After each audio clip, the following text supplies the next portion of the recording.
بسم الله الرحمن الرحيم. عن أبي عبد الله عليك بتقوى الله والورع والاجتهاد وسلم الحديث وأداء الأمانة وحسن الخلق وحسن الجوار وكونوا دعاة إلى أنفسكم بغير ألسنتكم وكونوا إلينا ولا تكونوا شيئا وعليكم بطول الركوع والسجود.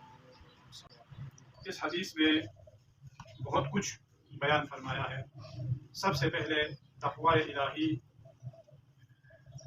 کا حکم دیا، اس کے بعد ورع و اجتہاد اور صدق الحدیث، کیونکہ زیادہ تفصیلات بتانے کی ضرورت بھی نہیں ہے اور وقت کی دامن میں گنجائش بھی نہیں، لہٰذا صرف تبرکاً حدیث کو جو ہے آپ لوگوں کی خدمت میں نقل کرتا چلوں.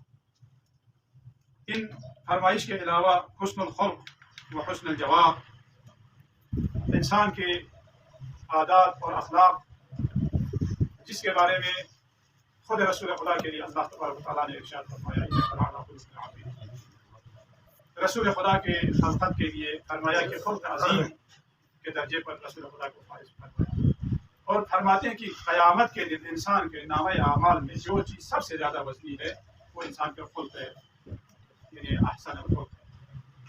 اسی لیے جب آپ اور ہم کوئی آئینہ دیکھتا ہے تو اس کے لیے حکم ہے کہ دعا کرے، اللہم حسن خلقی کما حسن خلقی، پروردگارا تو نے جس طرح ہماری خلقت کو، ظاہری شکل و شمائل کو تو نے خوبصورت بنایا ہے، اسی طرح ہمارے اندرونی کیفیت کو بھی تم اچھائی اور بڑائی کی طرف جو ہے ہمیں سوق دے.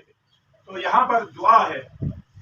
حسن خلق کے لیے زیادہ تاکید کی گئی ہے، بلکہ اخلاق تمام علوم کو، ایک تو احکام ہے اور دوسرا جو ہے وہ عقائد ہے، تیسرا جو ہے اخلاق ہے. ان میں سے کون سا سب سے زیادہ اہم ہے کہ کون سا علم عالی ہے اور کون سا علم اصالی ہے؟ آپ کے لیے عقائد بھی اور احکام بھی، فقہ بھی، یہ تمام کے تمام علوم آپ کے ہمارے اخلاق کو ٹھیک کرنے کے لیے. اگر آپ اور ہم نے علم فقہ حاصل کیا، آپ اور ہم نے علم عقائد کو حاصل کیا، لیکن اس کے بعد اگر ہم نے اپنی زندگی کے اوپر اگر ان تمام علوم کو اگر آپ اور ہم نے اسے علوم کو اگر آپ نے رائج نہیں کیا اور اپنے اخلاق کو ٹھیک نہیں کیا تو وہ بے فائدہ ہے. لہٰذا علماء اخلاق فرماتے ہیں کہ آپ کا اخلاق جو ہے یہ اصل اس علم عالی نہیں بلکہ علم اصالی ہے. بس یہ مقدمہ نہیں بلکہ یہی ذیل مقدمہ ہے. اس لیے فرماتے ہیں کہ حسن خلق جو ہے وہ سب سے زیادہ اہمیت رکھتا ہے. اس کے بعد فرماتے ہیں حسن الجوار، اپنے جو اطراف میں رہتے ہیں ان کے ساتھ اچھائی. اب اطراف میں اپنی اولاد ہے، میاں بیوی ہے، والدین ہے، رشتہ دار ہے، پڑوسی ہے، ان تمام کو حسن جواب میں آپ لے آ سکتے ہیں. وَكُونُوا دُعَاةً إِلَىٰ أَنفُسِكُمْ بِغَيْرِ أَلْسِنَتِكُمْ. اس کے بعد فرماتے ہیں کہ تم لوگ اپنے عملی طور پر لوگوں کو اچھائی کی طرف، بھلائی کی طرف بلائے، نہ ان کی زبانی. وَكُونُوا زَيْنًا وَلَا تَكُونُوا شَيْئًا وَعَلَيْكُمْ بِطُولِ الرُّكُوعِ وَالسُّجُودِ. یہ اصول کافی باب الخم صفحہ نمبر 395. تو امام جعفر صادق علیہ السلام کا یہ بار کلمات کہ آپ 18 ربیع الاول 83 ہجری میں متولد ہوئے اور 25 شوال 148 ہجری میں 65 سال کی عمر میں، جسے آپ کے لیے شیخ الائمہ کہا جاتا ہے. تمام ائمہ تابعین میں سے سب سے زیادہ عمر امام علیہ السلام نے کی ہے. شیخ الائمہ آپ کا لقب ہے. شام بن عبد الملک دا منصور دوانقی، کئی خلیفہ گزرے اور انہی دورات میں یہ چرا امام.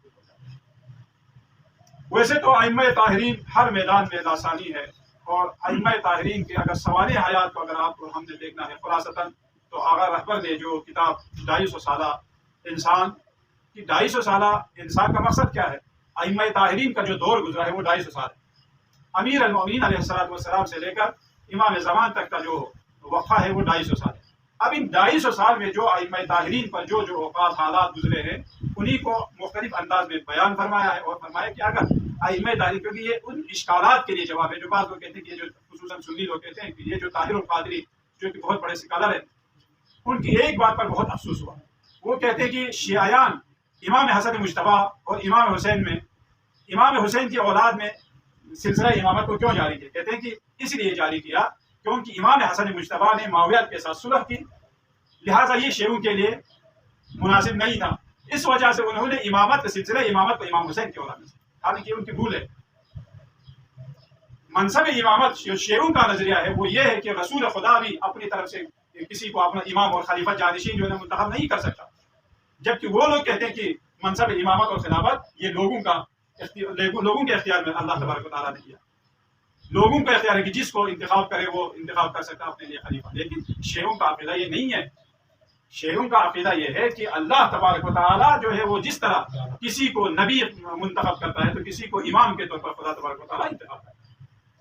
آپ اور ہم کسی کو ووٹ دے کر پیغمبر نہیں بنا سکتے، اسی طرح آپ اور ہم کسی کو ووٹ دے کر امام بھی نہیں بنا سکتے.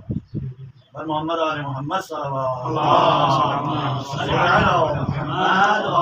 تو شریعت کا یہ جو عقیدہ امامت ہے، عقیدہ خلافت ہے، یہ ڈائریکٹ خدا بند مطالعہ. اب آپ کے پاس کیا دلیل ہے؟ آپ کے پاس الحمدللہ دلیل بھی ہے کہ اللہ تبارک و تعالیٰ نے ائمہ طاہرین کو منتخب کیا. انما ولیکم اللہ ورسولہ والذین آمنوا الذین یقیمون الصلاۃ ویؤتون الزکاۃ وهم راکعون. اور اس کے بعد اللہ تبارک و تعالیٰ کے حکم سے رسول خدا نے من کنت مولا فہذا علی. تو یہ سلسلہ امامت خدا تبارک و تعالیٰ کے حکم سے. تو ایسا نہیں ہے کہ مثلا اگر شیعہ جس کو چاہے وہ اپنے لیے امام منتخب کرے اور جس کو چاہے وہ امام منتخب نہ کرے، ایسی بات نہیں ہے. ہاں وہ منحرفین جو اپنے آپ کو شیعہ کہلاتے ہیں، جیسے شیش امامی ہے یا زیدیہ ہے یا اور بھی واقفیہ ہے، جو مختلف مذاہب جو نکلے ہیں شیعوں میں سے، وہ اپنا ایک نظریہ رکھتا ہے. لیکن شیعہ اثنا عشری کا عقیدہ یہ نہیں ہے، بلکہ شیعہ اثنا عشری کا عقیدہ یہ ہے کہ امامت اور خلافت یہ خدائی منصب ہے، جس طرح نبوت خدائی نبوت.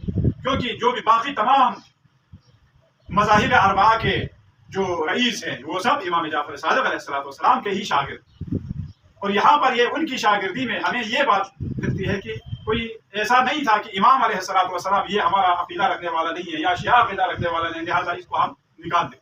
ایسا نہیں، بلکہ جو بھی آتے تھے آپ کے پاس علم حاصل کرنے کے لیے ہر ایک کو قبول کیا. اگرچہ امام جانتے تھے کہ یہ لوگ کون تھے، جن کا عقیدہ کیا تھا، سب چیز معلوم تھا امام علیہ السلام کو، لیکن پھر بھی امام علیہ السلام نے ان کو بھی تعلیم دینے میں دیر نہیں کی، کوئی فرق نہیں ظاہر کیا. تو یہ سب امام جعفر صادق علیہ السلام. اب یہی بات ہے کہ وہ لوگ کہتے ہیں کہ جو ہمارے مذاہب اربعہ جو ہے وہ سب ایک ہے، صرف یہ شیعہ لوگ جو ہے الگ الگ جو ہے، ان کا عقیدہ الگ ہے، ان کا کلمہ الگ ہے، ان کی اذان الگ ہے، ان کی نماز الگ ہے. نہیں، ایسا نہیں. اب کون فیصلہ کرے کہ ان کا عقیدہ ٹھیک ہے یا آپ کا عقیدہ ٹھیک ہے؟ وہ کہتے ہیں ہمارا اپنا عقیدہ ٹھیک ہے، ہم کہتے ہیں ہمارا اپنا عقیدہ ٹھیک ہے. اب اس کا فیصلہ کون کرے گا؟ عقل اور فہم رکھنے والا، بصیرت رکھنے والا انسان وہ سمجھ جائے گا کہ ہم نے اور آپ نے دین کن سے لیا ہے اور انہوں نے دین کن سے لیا. یہی سے فرق پتہ چلے، یعنی واضح ہو جائے گا. آپ اور ہم نے الحمدللہ معصوم سے آپ نے اور ہم نے مذہب لیا، اور ان کا عقیدہ یہ نہیں ہے کہ ان کے ائمہ جو ہے وہ معصوم ہے، عصمت کے مالک ہے، نہیں. لہٰذا آپ اور ہم امام جعفر صادق علیہ السلام کے فرمان کے مطابق چلتے ہیں. وہ لوگ باقی اپنے ائمہ اربعہ ابو حنیفہ اور امام مالک، شافعی، امام حنبل، یعنی ان کے مطابق وہ لوگ چلتے ہیں. امام علیہ السلام 4000 ان کے شاگرد، اور ان میں سے ہر فیلڈ کے لیے متخصص، فقہ میں جیسے زرارہ کو، اور اسی طرح اور بھی کلام میں اور عقائد میں، فلسفہ میں اور یہ ڈاکٹری میں مختلف آپ نے شاگردوں کی آپ نے تربیت کی. اسی لیے جب بھی کوئی دشمن آپ کے پاس آتا ہے اور وہ کہتا ہے کہ میں آپ کے ساتھ مباحثہ کروں گا یا مناظرہ کروں گا، کس چیز کا مناظرہ کرو گے؟ اگر وہ کہے فقہ کا، تو آپ نے جیسے زرارہ کی طرف اشارہ کیا. انہوں نے کہا نہیں، میں آپ کے ساتھ. آپ نے فرمایا اگر اس کو تم ہرا سکو تو گویا سمجھ لو مجھے ہرا دیا. تو ایسے ایسے شاگرد امام جعفر صادق علیہ السلام نے آپ نے تربیت. اور یہ موقع آپ کو کیوں کر ملا؟ کیونکہ بنی عباس اور بنی امیہ جو ہے وہ آپس میں اپنے خلافت اور اپنے کرسی کے لیے وہ لوگ آپس میں لڑتے رہے، اور ائمہ طاہرین علیہ السلام کو، یہ صادقین کو اور باقرین کو، ان کو موقع ملا اہل بیت اطہار کے علوم کو دنیا میں. امام جعفر صادق علیہ السلام کے بارے میں فرماتے ہیں کہ مسجد نبوی میں جب ایک شخص داخل ہوتا ہے تو ہر کوئی قال الصادق قال الباقر، صرف یہی آواز گونج رہی تھی کہ حدیث پیغمبر کو امام جعفر صادق علیہ السلام ہی کے زبان اثر سے وہ لوگ نقل کر رہے تھے. اور آپ کے زمانے میں بہت سارے ایسے عقائد جو منحرف ہو چکے تھے، عقائد والے، جو ہر کوئی جیسے واقفیہ ہے، جیسے زیدیہ ہے، یا جیسے جو زندیقیہ ہے، یہ تمام کے تمام، یا جیسے صوفیہ ہے، ان تمام انواع و اقسام کے مسلمانوں میں جو تفرقہ پیدا ہو گئے تھے، اور ان سب کے لیے امام علیہ السلام جواب دیا کرتے تھے. ایک نے سوال کیا، آپ اپنے کاموں کو کن چیزوں پر استوار کر رکھتے ہو؟ تو امام علیہ السلام نے آپ اور ہمارے لیے نصیحتاً فرمایا ہے، مجھے معلوم ہے کہ میرا کام کوئی آ کر نہیں کرے گا، لہٰذا میں خود کوشش کرتا ہوں کہ میں اپنا کام خود کروں. دوسرا، مجھے معلوم ہے کہ ہر کام اللہ تبارک و تعالیٰ میرا دیکھ رہا ہے، لہٰذا میں گناہ سے شرم محسوس کروں، خواہ حاضر میں ہو یا غیبت میں. اسی طرح مجھے یقین ہے کہ میرے رزق جو ہے، روزی جو ہے، وہ اللہ تبارک و تعالیٰ ہی دے گا، اور اس سے کوئی اور نہ چھین سکتا ہے اور نہ کوئی اضافہ کرتا ہے، لہٰذا میں سکون سے زندگی گزارتا ہوں۔ آپ اور ہم زیادہ تر جو پریشان ہیں وہ رزق و روزی کے لیے پریشان ہیں، لیکن رزق کا اور آپ کی روزی کا اس کی ذمہ داری اللہ تبارک و تعالیٰ نے اٹھا رکھا ہے۔ اور آگے فرماتے ہیں کہ مجھے معلوم ہے، مجھے یقین ہے کہ میرا انجام جو ہے وہ موت ہے، اور لہٰذا میں ہر وقت موت کے لیے تیار رہتا ہوں۔ اسی طرح رسالہ توحید مفضل، یہ تو مفضل جو ہے جب مسجد نبوی میں کہیں بیٹھا تھا، اتنے میں کچھ لوگ وہاں پر بحث و مباحثہ کر رہے تھے۔ کوئی کہہ رہا تھا کہ پیغمبر اکرم پر مجھے تعجب ہے کہ اتنے مختصر عرصے میں انہوں نے کمالات دکھائے۔ پھر ایک شخص نے کہا جو ابن ابی العوجاج جس کا نام، وہ زندیقیہ تھا، وہ کہتے کہ کوئی خدا نہیں، یہ ساری کائنات خود بخود وجود میں آیا۔ تو اس وقت مفسر نے کہا، اے بندہ خدا، تمہیں معلوم نہیں کہ خدا تبارک و تعالیٰ نے تجھے ایسا سالم، یعنی تجھے بدن دیا ہے، تجھے جسم دیا ہے، پھر بھی تم خدا تبارک و تعالیٰ کی اس نعمت کے تم انکار کر رہے ہو؟ تو انہوں نے کہا اگر تو کوئی میرے سوالات کا جواب دے سکتا تو جواب دو، ورنہ خاموش۔ تو اس وقت وہ مغموم حالت میں امام جعفر صادق علیہ السلام کی خدمت میں آیا۔ امام نے سوال کیا کیوں مغموم ہو؟ تو انہوں نے عرض کیا مولا کہ یہ ابن ابی العوجاج کی یہ جو بات ہے۔ پھر آپ نے فرمایا تو آ جا میرے پاس، میں تمہیں بتاتا ہوں۔ 4 دن روایت میں کہ 4 دن امام علیہ السلام نے یہ تخلیق کائنات اور بدن انسان کے اوپر آپ نے لیکچر دیا۔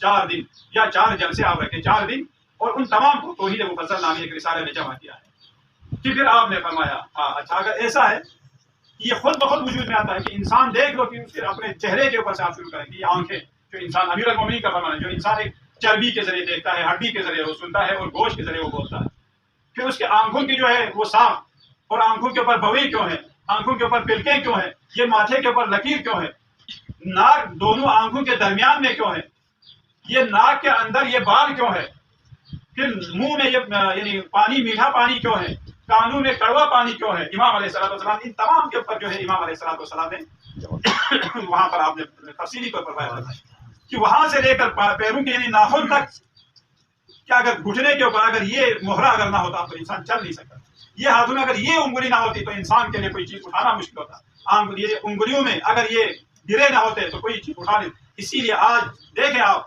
انگوٹھے کیوں لیتے؟ اب جہاں کہیں بھی اگر آپ جائیں کسی بھی محکمے میں، یہ سائن جو ہے سائن کا اتفاق نہیں کرتا بلکہ انگوٹھا لیتا ہے۔ یہ کیوں لیتا ہے؟ اتنے کروڑوں انسانوں میں آج تک کوئی 2 انسان کے یہ جو ہاتھوں کی لکیریں جو اب تک ایک جیسا، یہ خدا تبارک و تعالیٰ کے اعجازات معجزات ہے۔ تو کیا یہ صرف اور صرف ہوتا ہے کہ مثلا یہ خود بخود وجود میں آیا؟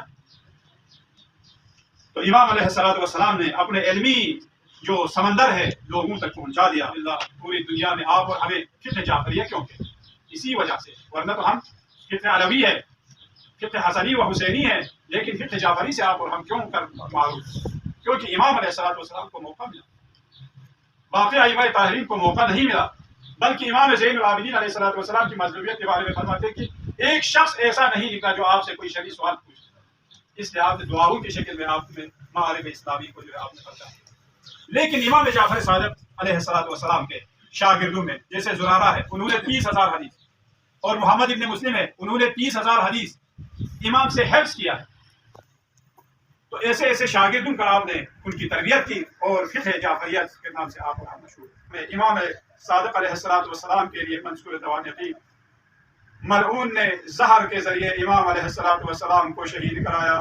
ہاں، ہمارے ائمہ طاہرین کا فرمان ہے کہ ان میں سے کوئی زہر سے تو کوئی تیر و تلوار سے، ہر کوئی شہید شہادت کے درجے پر فائز ہوئے ہیں۔ عزیزو، ہاں، کون کون سے ائمہ طاہرین کے آپ مصائب کا تذکرہ کریں، امام جعفر صادق آپ پھر بھی خوش قسمت ہے۔